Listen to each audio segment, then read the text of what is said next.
Bonjour, ici Stéphane Lévesque, bienvenue à Information QC, une émission consacrée à nouveau à la pêche au Québec. On va s'intéresser en premier aux ombles du Québec, comment les identifier avec la vidéo qui suit.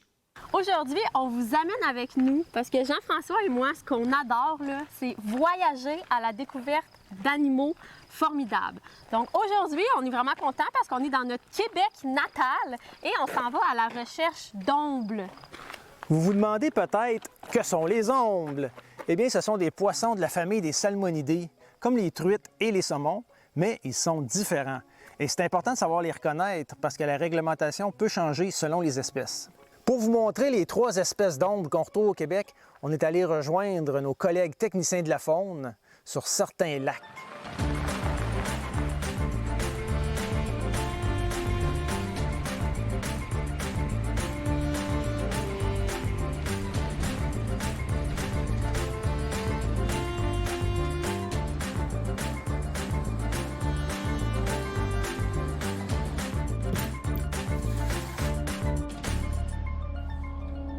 Le premier poisson qu'on vous présente, c'est l'omble de fontaine, aussi appelé truite mouchetée.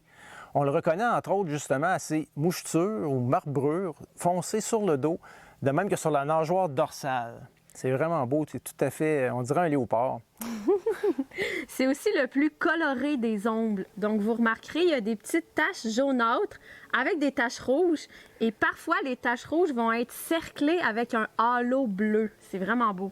Une autre caractéristique qu'on remarque, c'est que sur ses nageoires inférieures, c'est-à-dire les nageoires pectorales, les nageoires pelviennes et la nageoire anale. En gros, c'est les nageoires qui sont sous le poisson. Oui, exactement. Bien, il y a une bordure blanche, mais non seulement une bordure blanche, celle-ci est délimitée par une ligne noire. Mais attention, la ligne n'est pas toujours très claire. Parfois, ça peut être une zone noire. Oui, tout à fait. Je parlais des mouchetures, mais il y en a aussi parfois sur la nageoire caudale, sur la queue. C'est vraiment variable. Puis au niveau de la queue, bien, il y a aussi le fait qu'elle est parfois fourchue, parfois très peu, parfois même presque carrée. Bon, bref, très variable. L'omble de fontaine, c'est le plus commun des ombles. Donc c'est lui qui est le plus répandu dans le Québec. On le retrouve presque partout où l'eau est suffisamment fraîche. On vous présente maintenant la deuxième espèce d'omble, donc l'omble chevalier, aussi appelée truite rouge. Dans le sud du Québec, on retrouve la sous-espèce Ocassa, désignée vulnérable. L'omble chevalier peut vivre dans les mêmes plans d'eau que l'omble de fontaine, mais il semble préférer les zones plus profondes et plus froides.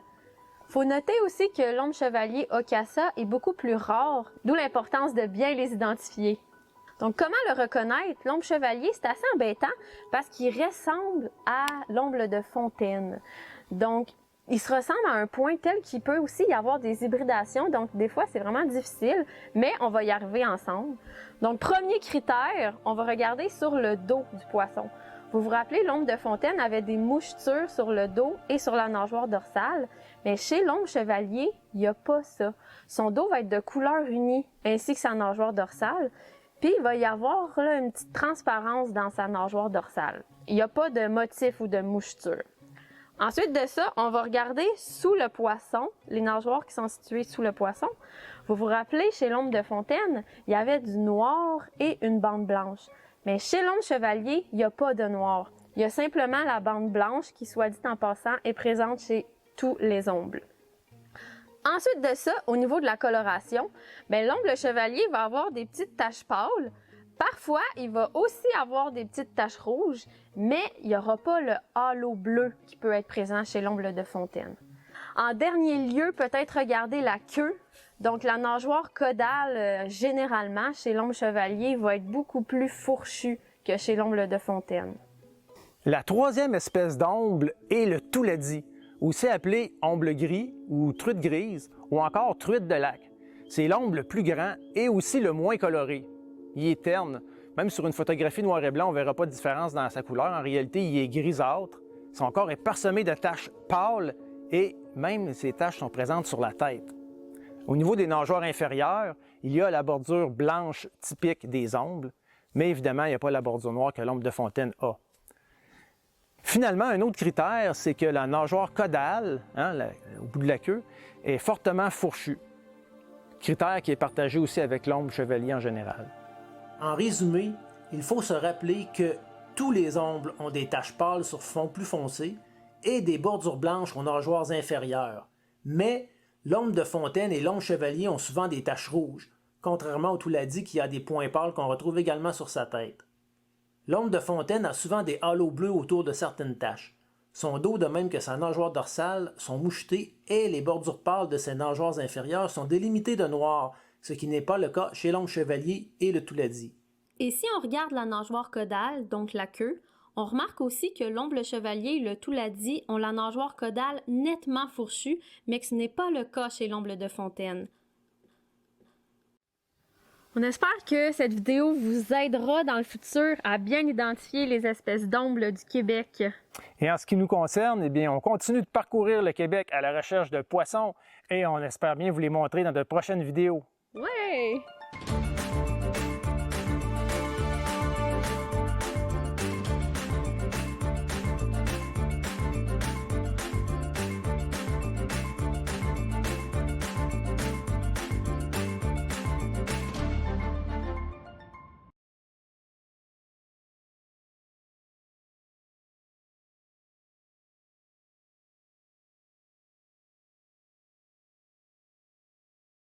Dans les 3 prochaines vidéos, on va s'intéresser à la remise à l'eau des poissons.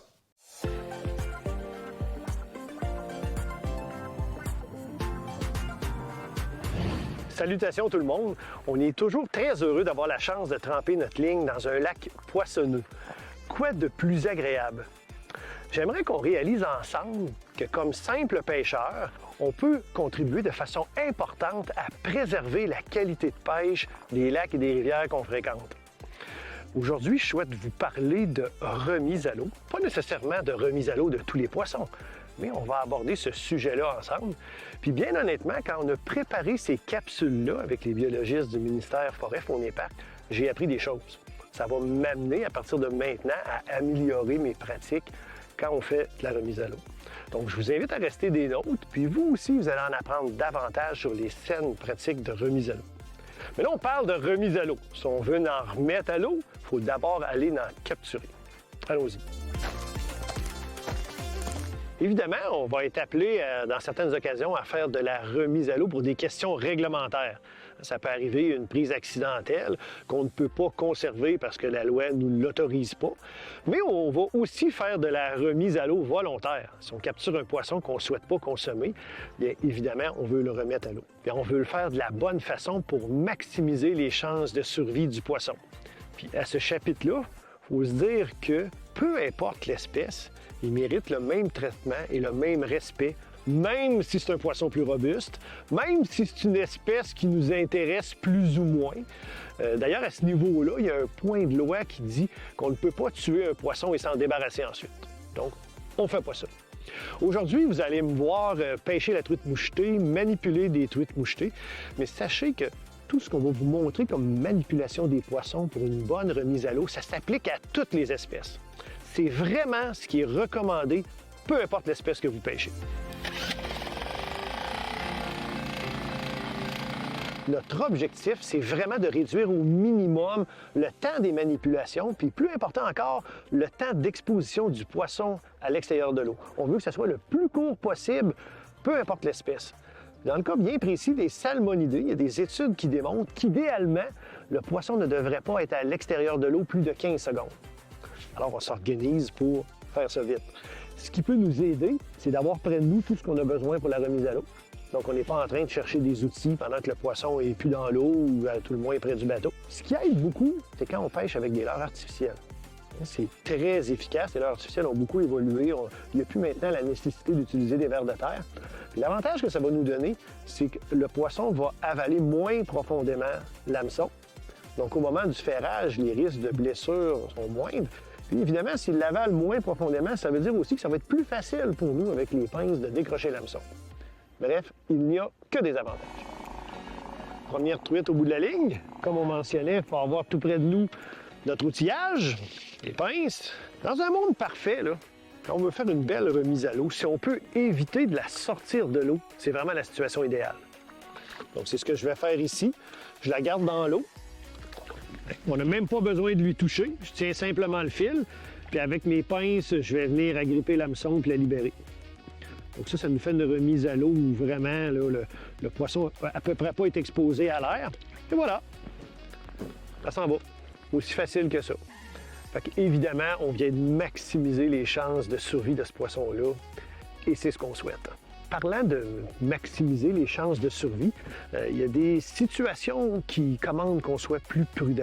Quand l'eau est chaude, quand la température extérieure est chaude, il faut essayer de faire encore plus rapidement si c'est possible, ou même à la limite de peut-être choisir d'aller pêcher certaines espèces qui ne sont pas des espèces d'eau froide. Hein, c'est peut-être un moment de l'année où on voudrait aller à la chigan ou doré, d'autres espèces qui sont un petit peu moins sensibles à la température chaude. Là, j'ai eu une touche vraiment franche. La petite nymphe que j'ai montée sur ma tête de jig, là, la truite la voulait. Une des choses les plus importantes, c'est de toujours se mouiller les mains quand on va manipuler la truite. Pourquoi on veut faire ça?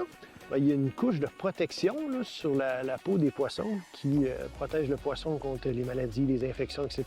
Si on a les mains sèches, ça colle après nos mains, donc on enlève cette couche de protection-là du poisson. J'en profite pour dire d'ailleurs que tout ce qui s'appelle crème solaire, insectifuge, ça aussi, ça peut détruire la couche de protection qu'il y a sur la peau des poissons. Donc, évidemment, on prend le temps de se mouiller les mains abondamment. Puis au moment de décrocher le poisson, ce qu'on veut faire, bien, autre précaution, ça va de soi, vous me direz, là, mais on veut éviter de mettre les doigts dans les yeux ou les doigts dans les branchies. Ce sont des parties très sensibles. Donc, on veut essayer de maintenir la truite idéalement horizontale, délicatement, puis on va approcher avec nos pinces pour décrocher l'hameçon. Voilà, aussi simple que ça. Au moment de la remise à l'eau, on tient le poisson délicatement, puis il n'y a pas lieu de faire des mouvements de va-et-vient arrière-avant. C'est pas nécessaire, en fait, c'est une fausse croyance, ça n'a pas d'utilité. On maintient simplement le poisson horizontal délicatement. Quand le poisson va être prêt, il va partir de lui-même. On va le sentir entre nos doigts qu'il veut s'en aller, qu'on le laisse partir, puis la remise à l'eau est un succès. Et voilà, donc pas plus compliqué que ça, puis ce poisson-là est reparti avec une excellente chance de survie. Ah oui, je vais le moucheter. Comme j'ai mentionné déjà, étape très importante, bien se mouiller les mains.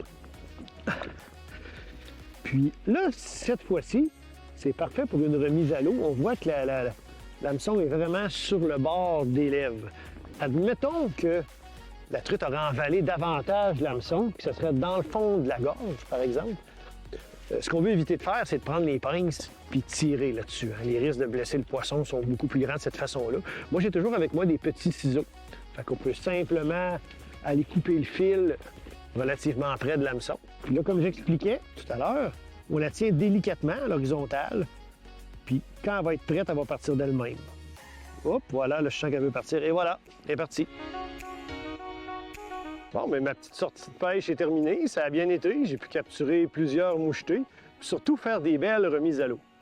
J'ai pas eu la malchance que certaines de ces truites-là soient piquées à un mauvais endroit. Quand ça arrive, ça peut occasionner une blessure plus sérieuse ou un saignement abondant. À ce moment-là, ce qu'on fait, c'est que si la loi le permet, évidemment, on conserve ce poisson-là pour s'en faire un bon repas par la suite. Comme vous avez pu voir, c'est des gestes simples et faciles à faire qui nous permettent d'augmenter grandement les chances de survie du poisson. Donc, je vous suggère de faire comme moi, à partir de maintenant, de changer, d'améliorer vos pratiques en ce qui concerne la remise à l'eau des poissons. Puis, évidemment, c'est la ressource et, par le fait même, nous, les pêcheurs, qui allons sortir gagnants de ça.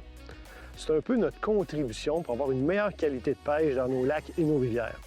Je vous invite à partager ces informations-là avec vos amis pêcheurs, puis tiens, pourquoi pas partager cette capsule-là sur vos médias sociaux.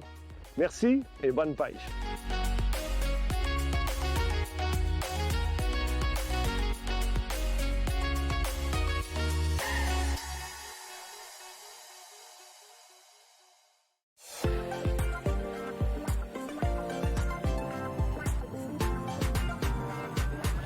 Salutations à tout le monde. On peut être appelé à faire de la remise à l'eau par choix ou pour des raisons réglementaires. Tant qu'à le faire, faisons-le de la bonne façon. Il faut avoir le bon équipement, on va regarder ça ensemble.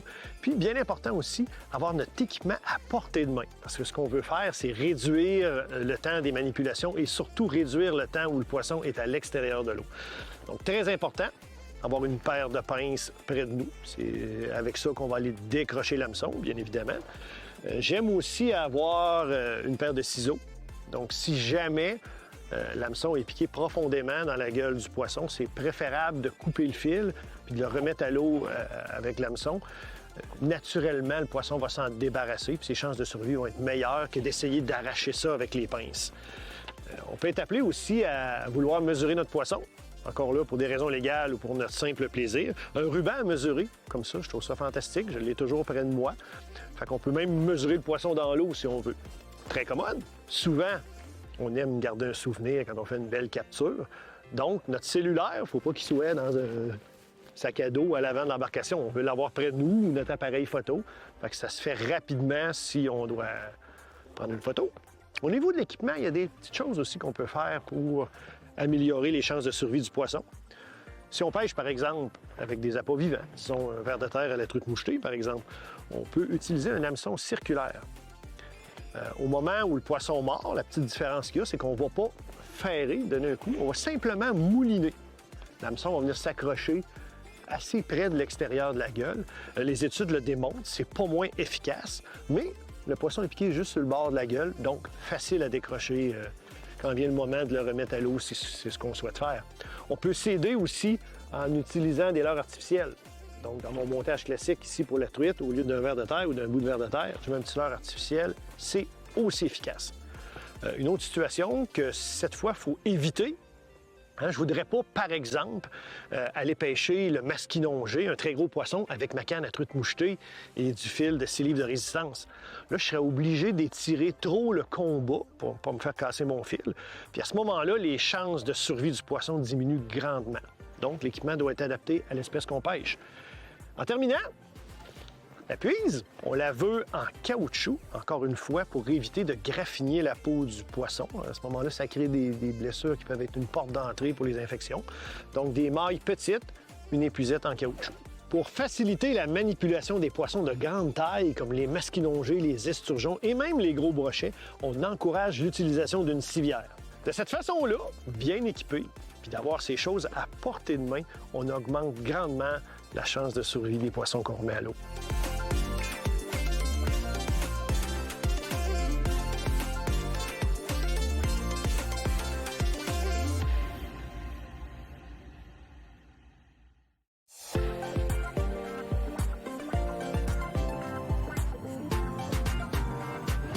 Salutations à tout le monde! Au cours des dernières années, nos connaissances sur la biologie des poissons ont beaucoup évolué. Que ce soit dans le contexte de la remise à l'eau d'une capture ou encore dans nos pratiques régulières de pêche, on peut maintenant faire de meilleurs choix.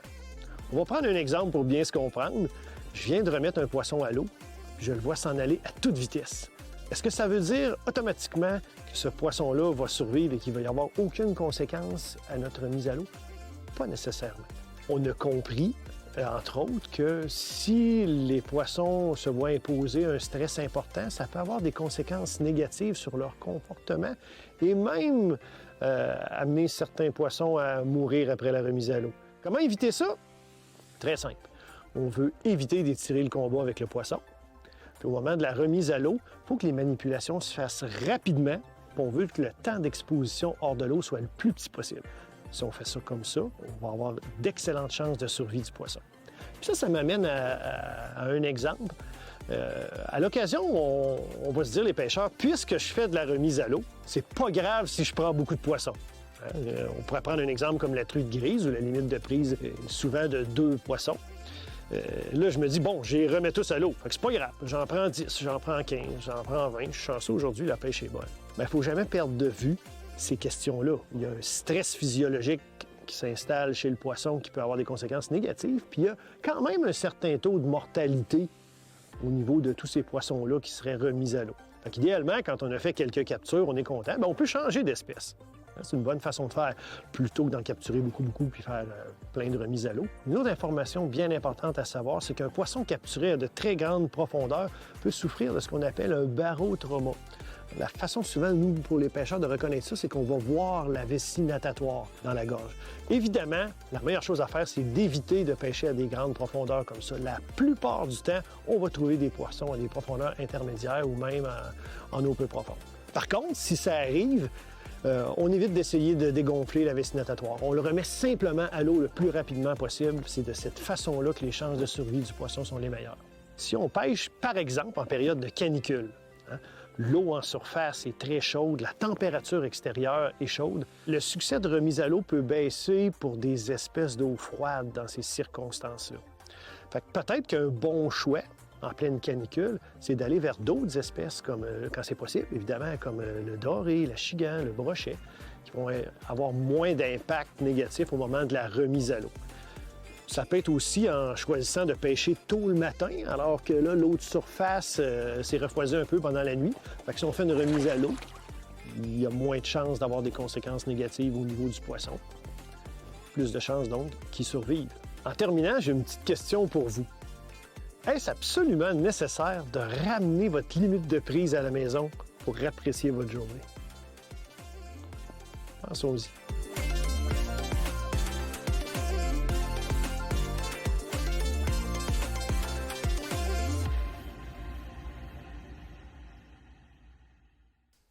Et pour terminer, comment identifier les espèces envahissantes? Est-ce que vous saviez qu'au Québec, on retrouve environ 120 espèces de poissons d'eau douce, mais que certaines d'entre elles ne viennent pas d'ici? Ce sont des espèces qui ont été introduites. Comme on est fasciné par ces animaux, on a décidé d'aller à leur rencontre et de vous présenter 3 espèces parmi les plus envahissantes. On en profite également pour vous présenter les espèces indigènes qui leur ressemblent, car il ne faut surtout pas se tromper.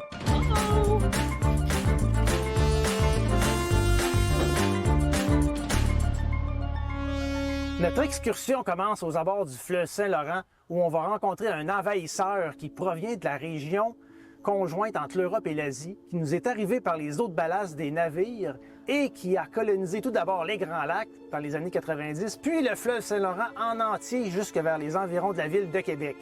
Qui est cet envahisseur? Le gobie à taches noires. Le gobie à tache noire a généralement une tache noire sur la première nageoire dorsale. Mais le truc qui permet de le distinguer de tous les poissons, c'est que ces nageoires pelviennes sont fusionnées, donc ça n'en forme qu'une seule. Également, le gobie à tache noire a des écailles. Ça peut paraître banal comme critère, mais c'est très important parce qu'il y a d'autres poissons qui ressemblent au gobie, mais qui sont indigènes d'ici, et j'ai nommé les chabots.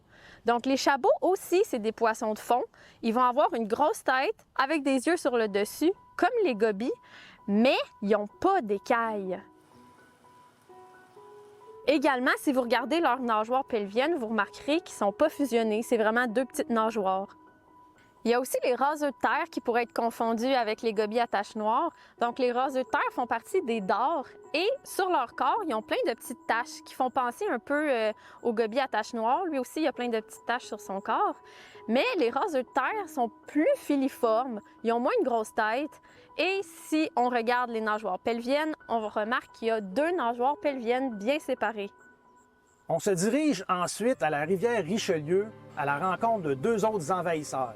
Ce sont des poissons qui sont eux aussi originaires de l'extrême est de l'Europe et ouest de l'Asie, et j'ai nommé la tanche et le gardon rouge. La tanche est un gros poisson assez particulier, au corps verdâtre, les écailles sont minuscules, le corps est recouvert d'un mucus. Au toucher, on le sent, c'est un poisson qui est très gluant. Le pédoncule caudal, en fait, qui fait partie de la queue, est très épais. Les yeux sont souvent rouges ou orangés. Et si on est attentif, on peut remarquer de chaque côté de la bouche un petit barbillon. La nageoire dorsale, elle, est plutôt haute et étroite. Les premières tanches sont arrivées dans la rivière Richelieu, échappées d'un élevage dans les années 90 aussi. Il s'en est passé des choses dans les années 90. Depuis ce temps, les tanches ont colonisé la rivière Richelieu, évidemment, mais aussi le lac Champlain et le fleuve Saint-Laurent. Ce qui est inquiétant, c'est que les tanches sont en constante progression et c'est un poisson qui est très tolérant aux eaux à faible teneur en oxygène et c'est un poisson aussi qui est omnivore. Donc, on craint que les tanches aient un impact sur les herbiers aquatiques qui sont vraiment un milieu de vie important pour les invertébrés et aussi pour les poissons, évidemment. En ce qui concerne le gardon rouge, eh bien, c'est une espèce qui sert de poisson à pas aux États-Unis et il est arrivé au Québec via le lac Champlain puis la rivière Richelieu. Le gardon rouge est une espèce qui mesure souvent plus de 20 cm, les plus gros peuvent atteindre 50 cm, et qui ressemble beaucoup, comme 2 gouttes d'eau, à notre méné jaune indigène. Donc, un corps qui est haut, aplati latéralement, nageoire dorsale un peu reculée, une longue nageoire anale, mais il se distingue du méné jaune par la teinte rouge de ses nageoires. Et pourquoi on ne veut pas de gardon rouge dans nos plans d'eau? Bien, c'est parce que c'est un poisson qui fait de la compétition aux autres poissons, dont le méné jaune, mais aussi les jeunes des espèces sportives qu'on aime pêcher. Et il y a même des cas qui ont été documentés d'hybridation entre le gardon rouge et le méné jaune. On n'aime pas ça. Finalement, on ne le dira jamais assez, c'est primordial de bien identifier les espèces exotiques envahissantes et surtout, il ne faut pas se tromper avec les espèces indigènes qui, elles, viennent d'ici. Sur ce, on vous souhaite une bonne pêche dans le respect des règles et nous, eh bien, on va continuer nos excursions. Yeah!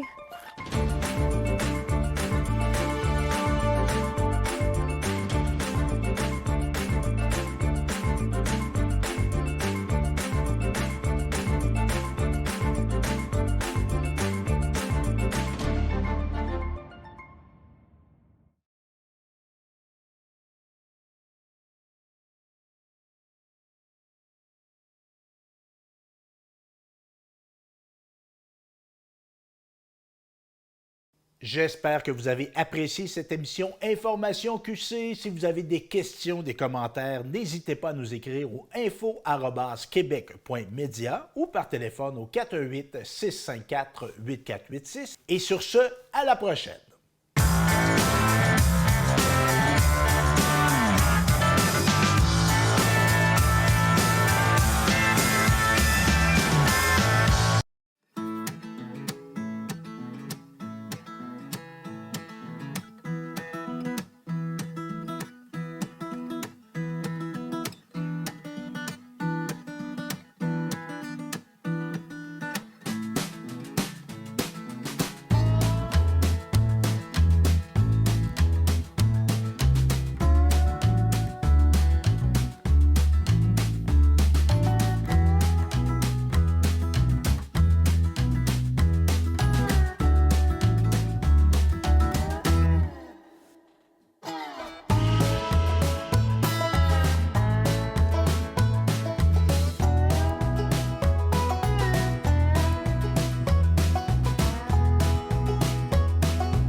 Salut tout le monde, ici Daniel Grenier pour vous parler des télévisions communautaires autonomes.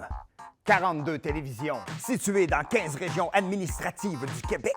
Elles parlent des enjeux locaux et font rayonner les citoyens en leur donnant accès à un média accessible. Je la savais par cœur, celle-là. Ensemble, encourageons les télévisions communautaires autonomes. Oh, ça roule encore? J'ose ma télé communautaire.